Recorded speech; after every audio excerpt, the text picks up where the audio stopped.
Hello! Today is an exciting day because we'll be going bold. Let's go. I almost forgot. How are you doing, guys? The world just celebrated Halloween and we also did something.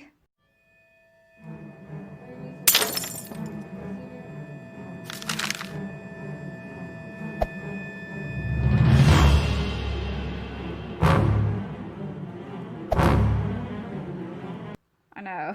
Okay. So, obviously, let's tie our hair first. And whoa, that's an uncomfortable visual. Anyways, going into this, first rule of makeup is obviously to moisturize. So make sure to moisturize those under eyes. Step number 1, putting on concealer. So I use cream concealers from Kiss Beauty, guys. Use your middle finger and dab it quickly on your under eyes and any other pigmented areas.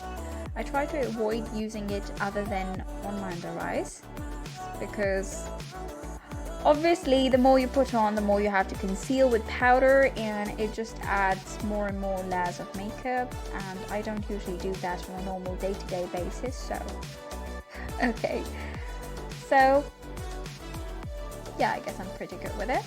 Step number 2 is using my powder foundation. It is from Calzona. There's nothing much to it really, you just dab it until it's done. Just put it nice and enough, okay?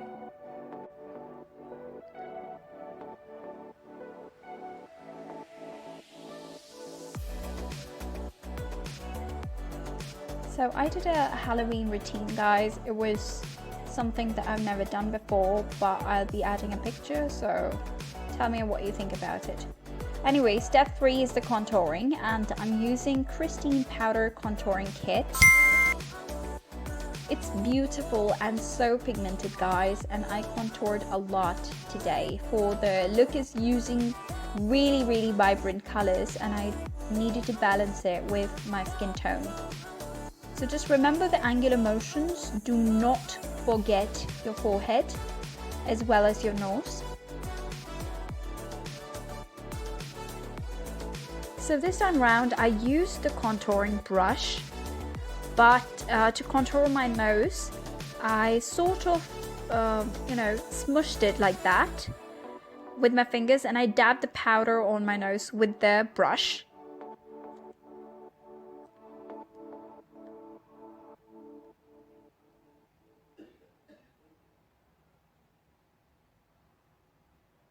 And then I use my fingers to spread it evenly.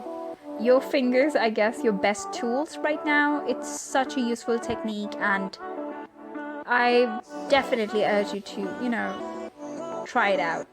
Okay, perfect. Now, step number 4 is the eye makeup. I'll be using my MAC eyeshadow kit.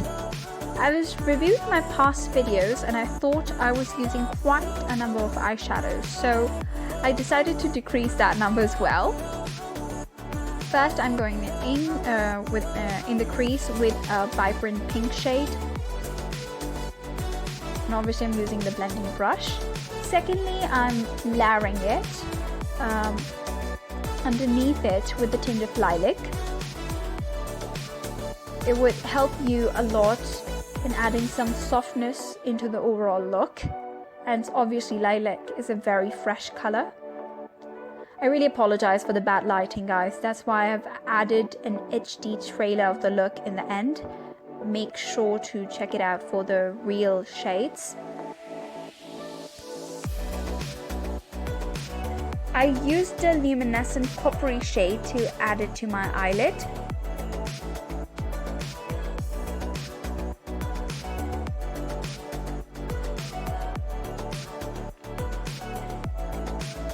Then I used my Naked 3 palette and used a very soft shimmery shade of Burnout and added it to my eyelid as well.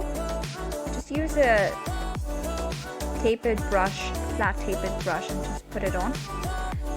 Now you sort of all know me. For this look I added 2 layers of charcoal grey on the borders of my eyes.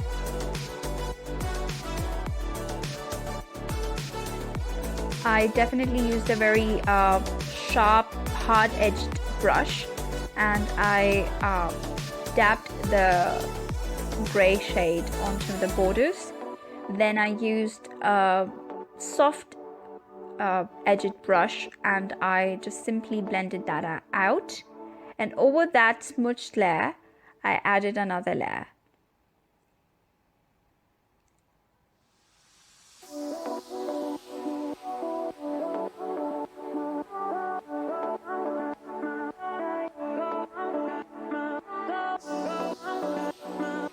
There it is. Since you all know I try to avoid eyeliners as much as I can, if I can. So yes, of course. So I suppose eyes are done now.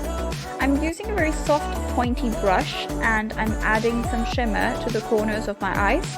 I'm using my Revolution palette and using the shade Fairy. Adding it will help me with the softness. And I guess adding shimmery eyeshadows to the corners of the eyes is the best way to appear awake and present.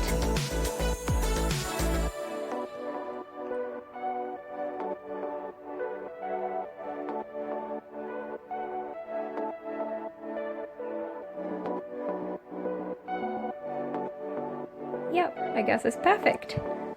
Step 5 is the brows. And since I was going to wear a really bold lip today, I dabbed a little extra charcoal grey into my brows and brushed them out as usual.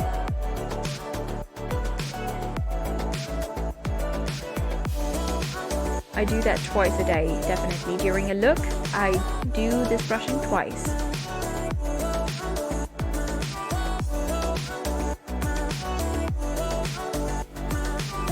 Of course, step 6 is the mascara, and I used the Maybelline mascara. I did not wear any falsies whatsoever. I just add like about 3 layers until it looks nice.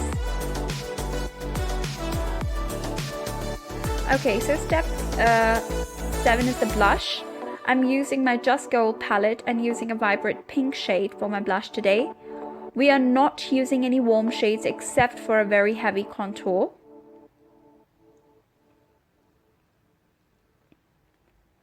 So there's a new step today, guys. It's the step 8, which is the highlighter. We're using a highlighter from So Glow and it's a off-whitish shade. And I'm using it today because it really complemented the look. I don't usually wear it because it looks really weird in the dark. So step 9 is definitely the lips. Again, since I told you I decided to use lesser number of shades than usual, so I first set the base with a slightly vibrant pink tint. It was a lip tint. And later I used the BOLD Burgundy shade onto it. I used a similar darker lip pencil to outline my lips as well. To be honest, guys, the burgundy is basically it really inspired me to do this look, and as well as my jumper.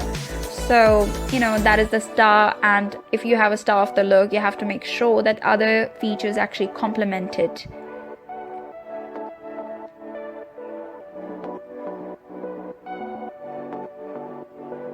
And that's all for today. I loved the result. It was a perfect combination. I was wearing a shocking pink faded upper and that inspired the look. So make sure to try it in the winter. There is no rule that says that you should stick to warmer shades only. It's a very fresh yet heavy look, so balance it out with bolder outfits. And yeah, tell me what you think of it and any other look ideas you have that you want me to try out. It was such a beautiful experience and that I decided to make a small trailer on it. So tell me what you think of it.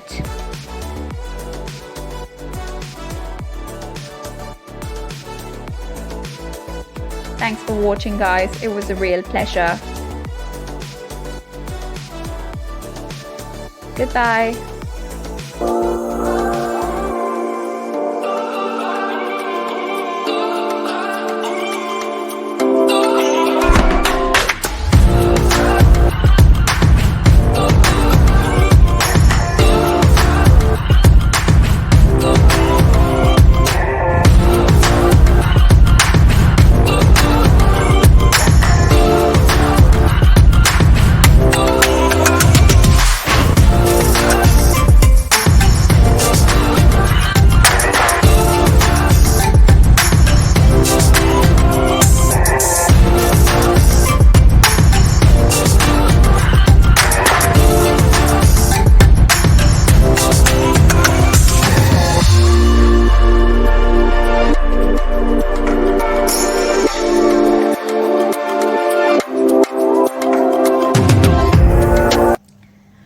So this is me. I just finished the makeup and I am definitely going to post it as early as I can.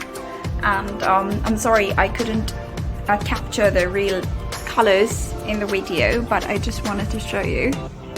They're very, very autumn and fall, yet you can turn it into spring.